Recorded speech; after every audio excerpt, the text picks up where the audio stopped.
はい、今日はリンゴ酢玉ねぎ紹介していきます。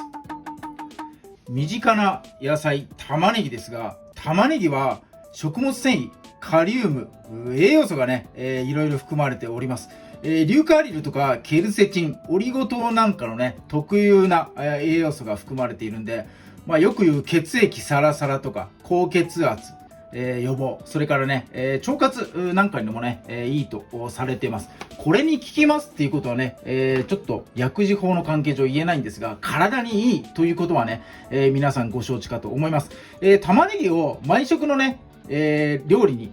取り入れるために、トッピングしていただきやすく、リンゴ酢漬け、今日はね、紹介していきたいと思います。メインの玉ねぎ、今日はね、アーリーレッド、赤玉ねぎ使っていきます。兵庫県産のものになります。国産のものがあるときは、このね、アーリーレッド、赤いやつ使ってください。色がね、映えて、トッピングするのに赤い色がね、あるとトッピングしやすい。色がね、映えますから。と思いますんで、赤玉ねぎ使ってください。で、年間通して、この赤玉ねぎない時期がありますんで、そういった時は無理せずに、輸入品買わないで、このね、普通の国産の白玉ねぎ、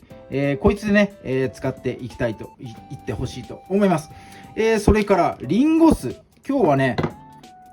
みつかんさん、純って書いてあるやつ、純リンゴ酢、用意しました。純って書いてあるやつと、純って書いてないリンゴ酢と、2種類あって、どっちがいいのかなって。リンゴ酢って普通の方が安くて、こっちでいいかなって思われる方いらっしゃると思うかもしれませんが、純って書いてあるやつと、書いてない方、何が違うかっていうと、原材料と作り方、これがね、全く違います。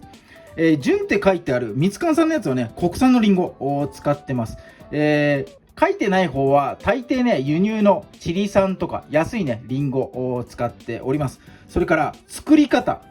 これね、作り方が、リンゴ酢。原材料、リンゴ酢。リンゴ果汁。だけなんですよ、これ。リンゴ果汁をしっかりとね、発酵させて作ったもの。これがね、純リンゴ酢になります。書いてない、純って書いてないリンゴ酢の原材料を見ると、リンゴ果汁とアルコールとかね、不純物、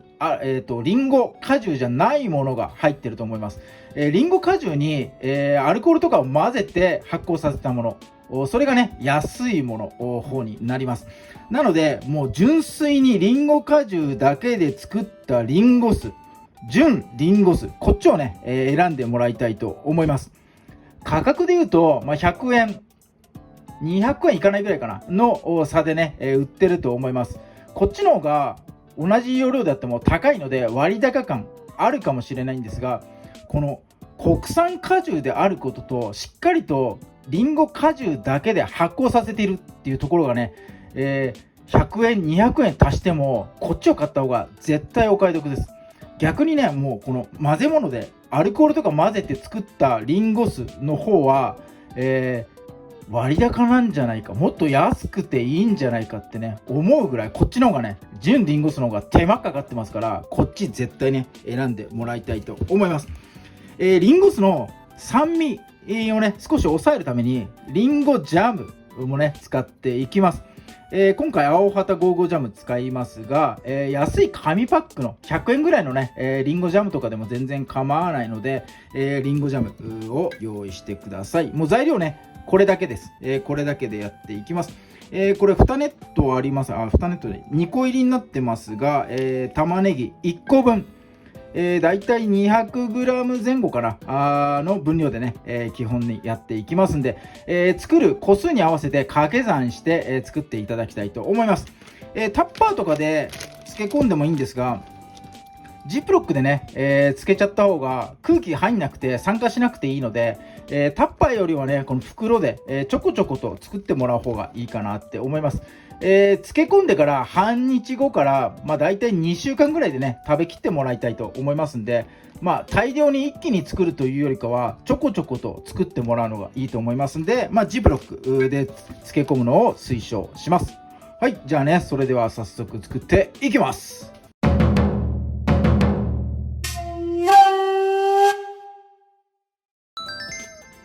はい、じゃあ玉ねぎ切っていきましょう。普通にね、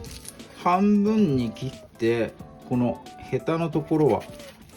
斜めに三角形に入れてやって抜いていきましょう。玉ねぎを薄くスライスするのですが、スライスした後に、大抵はねその辛みを嫌って、水にさらしたりとかすると思うんですが、今日はね、水にさらしたりしません。この玉ねぎの成分、こいつを摂取するためのリンゴ酢漬け、なのでね、水にさらしてその成分抜いちゃったらちょっとね元も子もないので、水にさらすのはしないでね、切っていきましょう。皮を剥いて、この時点ですごい綺麗だな。はい、で切る向きです。この線が見えるこの繊維にね、沿って、切っていってください。これ逆にしちゃうと、繊維潰して切ると成分がよく出ていいんじゃないかって思うかもしれないんですけど、これね食感が悪くなっちゃうんで、こっちの向きで、切っていってください。もう薄切りでじゃんじゃかね、切っていきます。はい、玉ねぎ切り終わったらくっついちゃってるねとことかあると思うんで、軽くばらして、やってください。玉ねぎの、効能の一つである血液サラサラとかね、の助ける成分、硫化アリルっていう成分あるんですけど、この玉ねぎを切ると目にしみるこの素ですね、こいつは空気に、どんどん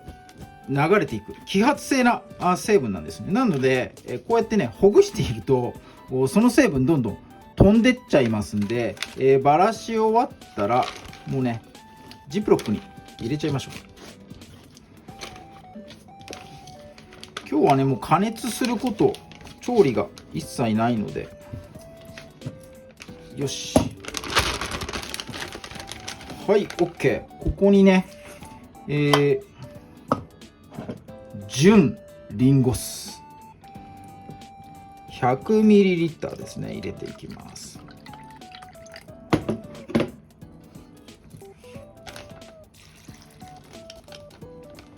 そして、リンゴジャムは、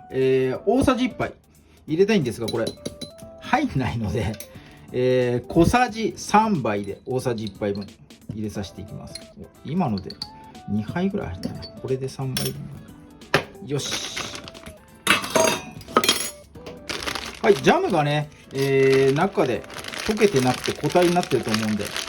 っとだけね、揉み込んで、慣らしていきましょ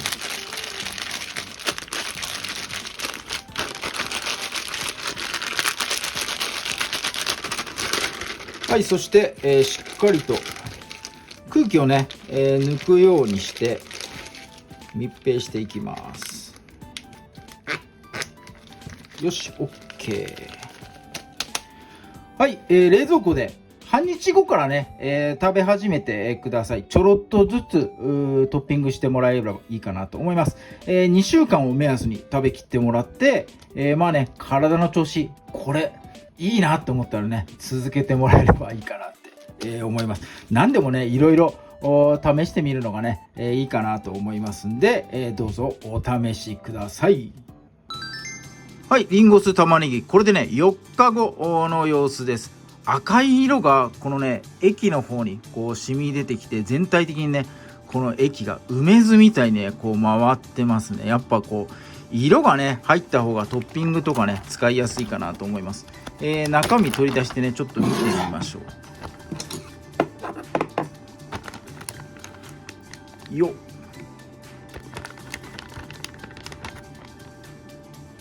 すごい液体が赤い色ですごく綺麗。はい、こんな感じでね、トッピングするとねこの赤が映えてすごくね、美味しそうになるかなと思いますんで、納豆、豆腐、サラダ、いろんな料理にね少しずつトッピングして、使ってみてもらいたいと思います。このままね食べて、今日はねちょっと実食させてもらいますね。はい、いただきます。シャキシャキ食感しっかり残って、こう辛みがねもう感じられないぐらいお酢のねこのまろやかな味に入ってます。リンゴのうまいな。これだけ食ってもうまいぞ。ちまちま食わず一気にいってみよう。うまい。リンゴとこのリンゴ酢のね、この爽やかな感じが玉ねぎに抜群に合ってます。